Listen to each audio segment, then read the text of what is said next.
तीसरा सवाल मैंने आपसे पूछा था कि जब आपको पता लगा कि अल्फाज ही आपके सहारा है,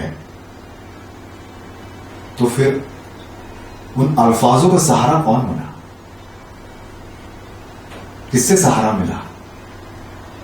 किससे सहारा मिला? इस सवाल का जवाब आपके लफ्जों में।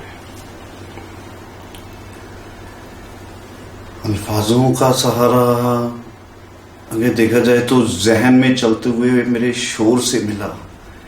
एक जहन में ना जाने कौन सा शोर था जहां से उन अल्फाजों को मेरे को फर्स्ट सहारा मिला, जो आज अल्फाज बनकर अगर सामने जे आंदा है ਤਾਂ ਅਲਫਾਜ਼ਾਂ ਦੇ ਵਿੱਚ ਕਿਹਾ ਜਾ ਸਕਦਾ ਹੈ। ਕਹਿੰਦਾ ਥਾਂ ਥਾਂ ਤੇ ਉੜਕ ਭਰੋਇਆ ਜਹਨ ਦਾ ਸ਼ੋਰ ਸਾਂਝਾ ਕਰਦੇ ਆ, ਤੂੰ ਛੱਡ ਦਿੱਲੀ ਦੀਆਂ ਗੱਲਾਂ ਇਹ ਲਾਹੌਰ ਸਾਂਝਾ ਕਰਦੇ ਆ, ਸੁੱਟ ਦਈਏ ਥੋਰਾਂ ਚੋਂ ਲਾ ਕੇ ਕੰਡਿਆਂ ਵਾਲੀ ਧਾਰ ਨੂੰ, ਚੱਲ ਅਟਾਰੀ ਤੂੰ ਵੀ ਚੜਿਆ ਆਪਾਂ ਪੁੱਛ ਲਈਏ ਸਰਕਾਰ ਨੂੰ, ਝੁਕੇ ਮੋਢਿਆਂ ਦੇ ਭਾਰ ਨੂੰ ਇਸ ਦੋ ਧਾਰੀ ਤਲਵਾਰ ਨੂੰ, ਗੱਲ ਪੁੱਛ ਲਈਏ ਸਰਕਾਰ ਨੂੰ, ਕਿਉਂ ਗਿਰਜਾਂ ਵਾਂਗਰ ਨੋਚ ਨੇ ਇਹ ਸੱਥ ਹੱਡਾਂ ਨੂੰ ਖਾ ਗਏ, ਤਖਤਾਂ ਦੇ ਮੰਜਰ ਚੜ ਗਏ ਕੁੱਲੀਆਂ ਦੇ ਟਿੰਡ ਖੜਕਾ ਗਏ, ਤਖਤਾਂ ਦੇ ਮੰਜਰ ਚੜ ਗਏ ਕੁੱਲੀਆਂ ਦੇ ਟਿੰਡ ਖੜਕਾ ਗਏ,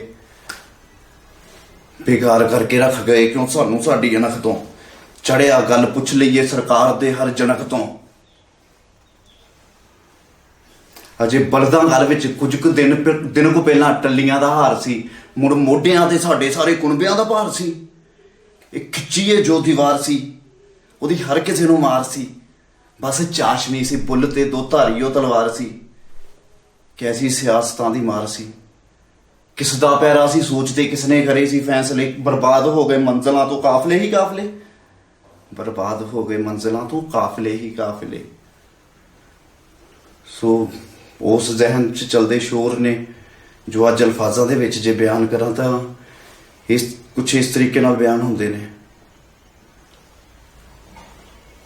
ਕੋਈ ਸ਼ੋਰ ਸ਼ਾਇਦ ਅੱਜ ਤੱਕ ਸੰਭਾਲ ਰਿਹਾ ਤੇ ਜੇ ਉਹਨੂੰ ਮੈਂ ਦੇਖਾਂ ਤਾਂ ਧੰਨਵਾਦ ਹੈ ਉਸ ਸ਼ੋਰ ਦਾ ਜਿਹੜਾ ਮੇਰੇ ਜ਼ਹਿਨ 'ਚ ਮੁੱਦਤਾਂ ਤੋਂ ਚੱਲਦਾ ਪਿਆ।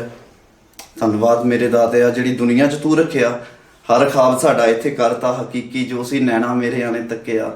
ਧੰਨਵਾਦ ਮੇਰੇ ਦਾਤਿਆ ਜਿਹੜੀ ਦੁਨੀਆ 'ਚ ਤੂੰ ਰੱਖਿਆ, ਫੁੱਲਾਂ ਦੀਆਂ ਮਹਿਕਾਂ ਲੈ ਕੇ ਆ ਗਈਆਂ ਨੇ ਪਾਉਣਾ, ਮੇਰੇ ਸਾਹਾਂ ਨੂੰ ਸਰੂਰ ਜਾਂਦਾ ਚੜ੍ਹਦਾ, ਹੋ ਕੇ ਮਿਹਰਬਾਨ ਮੈਨੂੰ ਦੇਣੇ ਸੁਨੇਹਾ, ਉਹੀ ਖੱਟਦਾ ਜੋ ਧੁੱਪਾਂ ਨੂੰ ਵੀ ਜਰਦਾ, ਖੋਲ ਦਿੱਤੇ ਸਾਡੇ ਲਈ ਤੂੰ ਅੰਬਰਾਂ ਦੇ ਰਾਹ, ਵਿੱਚੋਂ ਤਾਰਿਆਂ ਦੇ ਸਾਨੂੰ ਚੱਕਿਆ।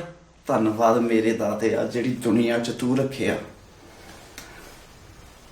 ਬਸ ਜ਼ਹਿਨ ਦੇ ਵਿੱਚ ਅੱਜ ਹੋਏ ਠੀਕ ਹੈ जितना लाइफ चल रही, बस ऐसे शोर ने संभाल लिया। तीसरे सवाल का जवाब आपने ये दिया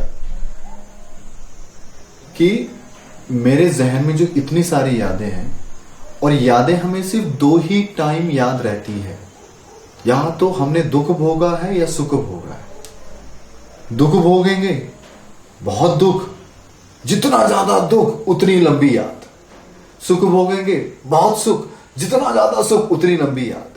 करेक्ट? दो ही टाइप की यादें याद रहती है, सुख वाली या दुख वाली।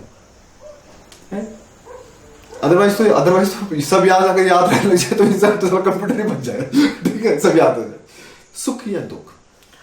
अभी आप कह रहे हो कि आपके अंदर बहुत सारी यादें हैं सुख और दुख वाली, और ये यादें इतनी सारी है वो टकराती हैं टकराती हैं टकराती हैं टकराती हैं टकराती हैं, और जब कोई चीज टकराती है तो शोर करती है।